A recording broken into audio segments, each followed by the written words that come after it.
Thanks so much to all my patrons. Join now to help support the channel and help pick the books that I review. Link in the description. And I am done. Okay, so I just finished listening to Words of Radiance. This is book 2 of the Stormlight Archive by Brandon Sanderson, and I want to give you my unedited thoughts on finishing this book, which was literally just right now. So yeah, I loved it. They've given this a pretty easy 5 stars, and yeah, there's it's a weird 5-star for me because I feel like there's a lot of faults in this book, in the series, but they're so overshadowed by the great things in this book that are so great that they make me really put those things that I have a problem with to the back burner. On reflection on this book, this is my reread of it. The first time that I read this book, I had not read a lot of fantasy, and I felt like this was just, like the pinnacle of fantasy. It was the greatest thing that I'd ever read. So naturally, my thoughts about this one now are lower than the first time that I read it, because I've read hundreds and hundreds of fantasy books since then. And my perspective is just different than when I first kind of got into it. I'm, changing as a reader and have more experience. And, but when I first read this, I just felt so highly about it, and I just couldn't see any of the faults. But similarly, I don't know that I appreciated how good the really good things are here, and kind of took them for granted a little bit. And let me talk about those good things for a little while. The world building here, in my opinion, is like some of the greatest that's ever been written. And when I say that, I'm not saying like top 20 best. I'm saying like top few that I've ever read. I mean, like the only type of world building I feel like this is up there in the Malazan world building, and the second Apocalypse world building. For me, and I'm probably like the only person that will ever tie those things together. I feel like people that think the Malazan world building is the best would have a lot of negative things to say about this series. And similarly, I feel like a lot of people that love this type of world building will have a lot of problems with something like Malazan.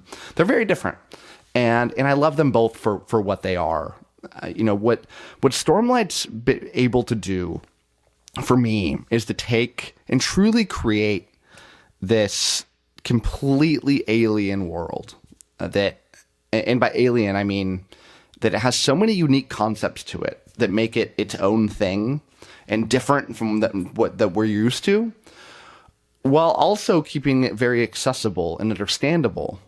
It's breathtaking. There's so many things here that I feel like an author, 95% of other authors would take like a single core aspect, like these shard blades that these characters have, and write a whole book around that and have that be the unique thing to the book. Or it would take, this aspect of surge binding, and not even like the full surge binding, like part of the surge binding, and say that's the unique thing I have going for my story. Or the chasm fiends, or this rich, deep world with many different countries intermingled, or Seth or Zeth or whatever you say, and or the heralds and what they represent and their history. But Sanderson just keeps throwing out these incredibly unique and innovative and intriguing concepts so much that it's breathtaking to me. And it's just truly, some of the greatest of the great, and incredible creativity in the writing. In not only the world building, I really do feel like the magic that he's implemented here, while not, in many ways, not being the most creative when you look at them individually, when you combine them all together, it's really special. Taking this idea that you have this range of different powers, and you have these different classes of people that can each have access to 2 of them, and some characters that can have access to the powers simply by having a blade, or, just this incredible character. The best thing about the book to me is this character of 𝗏𝗏𝗏 and what he's able to do. And not only that, but the reason that he has what he has, because there's this character that gives these, these boons to somebody, but it always comes with this negative thing, kind of like a, what is that in our culture where there's, is it like when asking like a gift from the devil, is they'll always kind of write it in this negative way also. But it's really wonderful magic and magical elements just intermingled here, like at a nonstop pace. And, you feel like you understand the world. You feel like you understand everything going on. And then the second book comes around and it just takes it to another level. And I know that it goes even further when you get to books 3 and 4. And I'm quite confident, because I know how Brandon is as a writer and that this is his like magnum opus, that books 5 through 10 will have the same sort of feeling to them. And I have such confidence in that. And it's just greatness. And it's truly a joy to be able to read.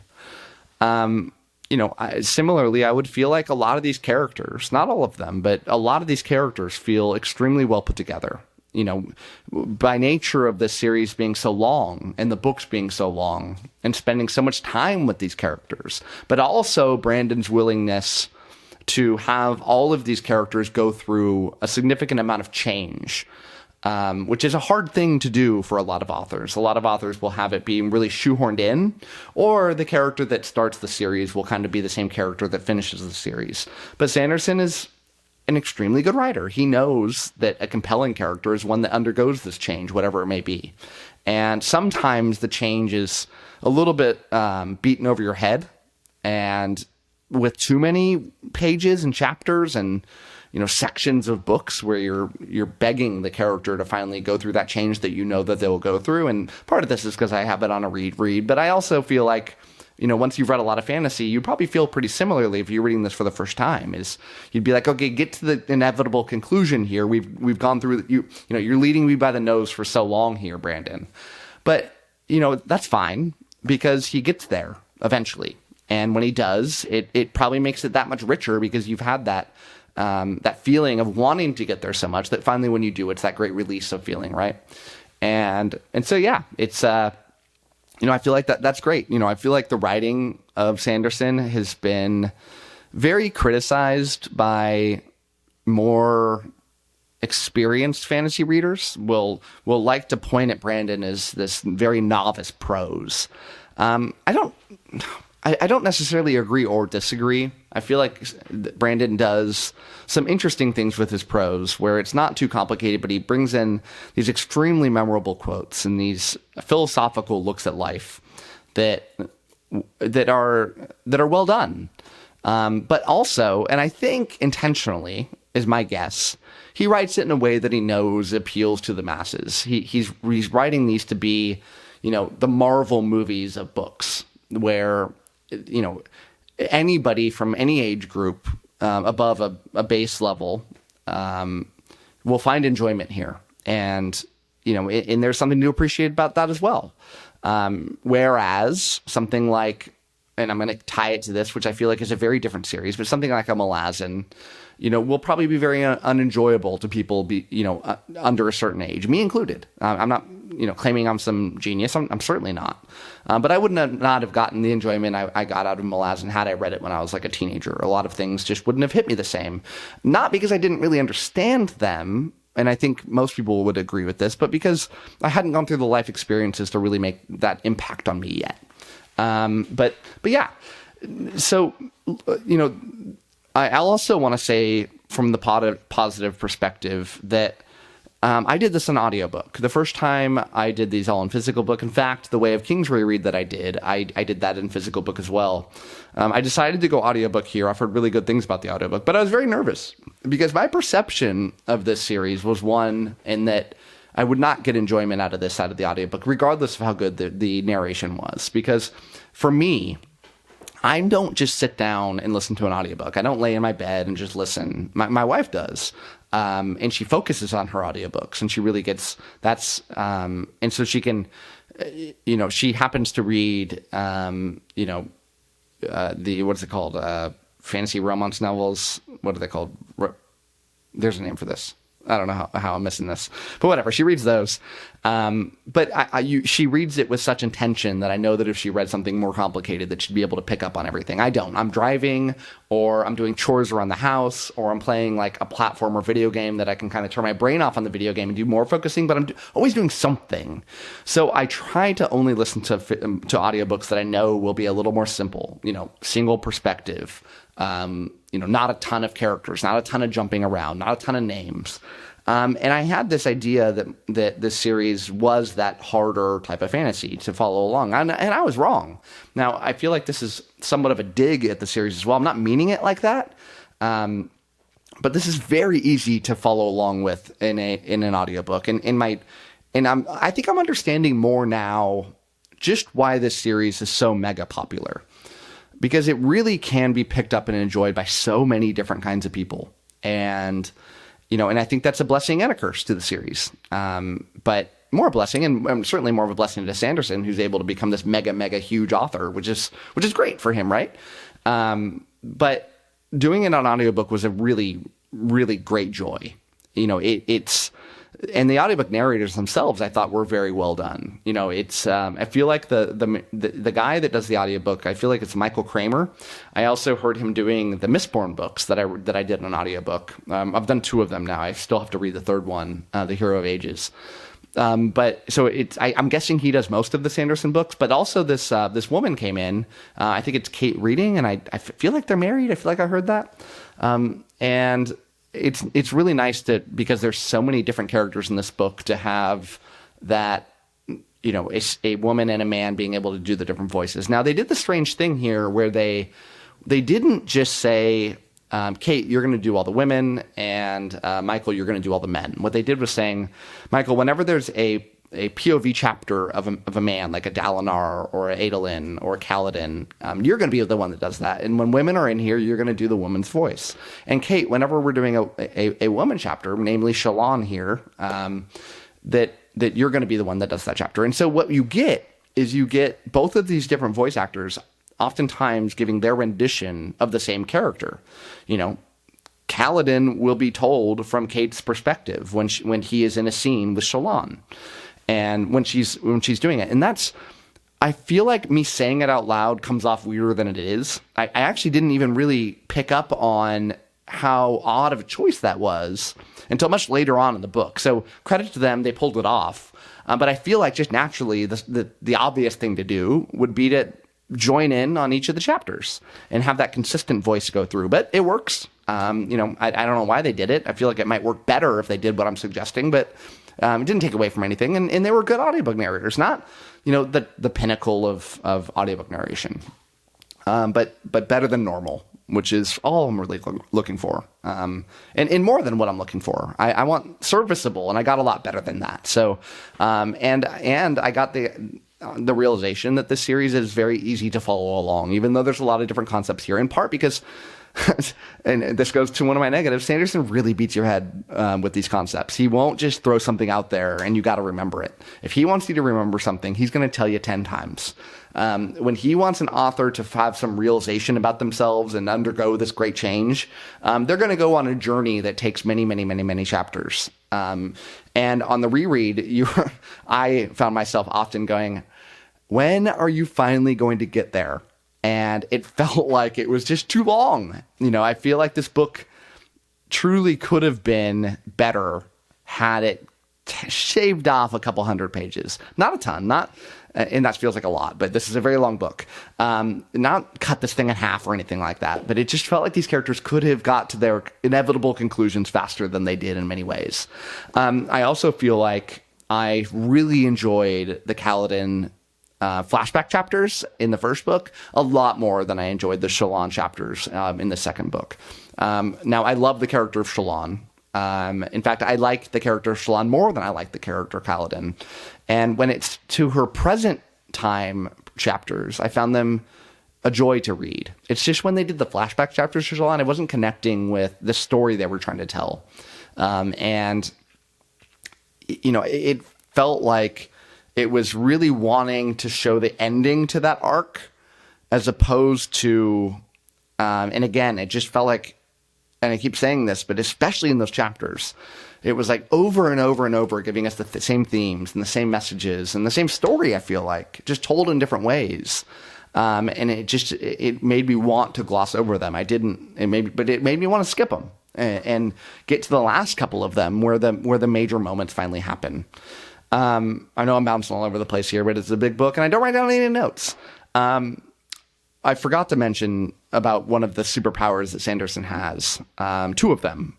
One of them is his ability to have those huge, heroic, wonderful moments where you want to get up out of your chair and just cheer for somebody and even get teary-eyed. There is a moment in this book, which is one of my favorite moments in all of fantasy, and I don't want to ruin it for anybody that might not have read this book. I'm guessing most of you have read this, but I do spoil it for reviews. But the moment where a character says, honor is dead, but I'll see what I can do. That is top tier stuff. And that whole moment even when you're reading it the first time, you know kind of what's going to happen, but you're here for it. And it's great. It's truly great writing. And I think even though I'm criticizing the book for being so long, I feel like it's better because it takes so long to get there. So I don't know what I'm saying. I feel like there's pros and cons to this writing style. Maybe one is not better than the other. And I don't know that there's a perfect balance to be had here. And maybe this was it. Maybe he could have written this a lot longer. And this was the middle point. But so those moments they exist here and they're great. But also Sanderson's ability to write a good ending. He does it in all of his epic fantasy stories where he's leading you towards something great towards the end of the book that's going to take 150 pages of nonstop action that won't let you put the book down. And a lot of books mess up that part. And I think a lot of times that makes or breaks a book is how successfully can you finish it. So for Sanderson to be so dang good at finishing his stories and bringing all of these things back together and leading you to this ending that felt like you really knew where you were going and you really had a story to tell and you really planned this thing out with great detail. It's very clear that he does that. And it's great. And it works very well. The ending of the story is just truly wonderful. I don't know that it's quite as good as the first ending, but it's up there, and it makes me really excited. So, yeah, my love for the series is not quite as high as it once was, but it's still up there as a top series for me. I didn't have these negatives when I read it the first time, but I want to be very clear. I'm being overly picky on purpose because I want to give you my thoughts and compare them to my original thoughts. But don't get me wrong. This is a 5-star book. It's an easy 5-star book. But it's not that top 10 favorite books I've ever read. It's that top 50 favorite books I've ever read, which, for me, who, again, has read hundreds and hundreds of fantasy stories, is a very, very positive thing for me to say.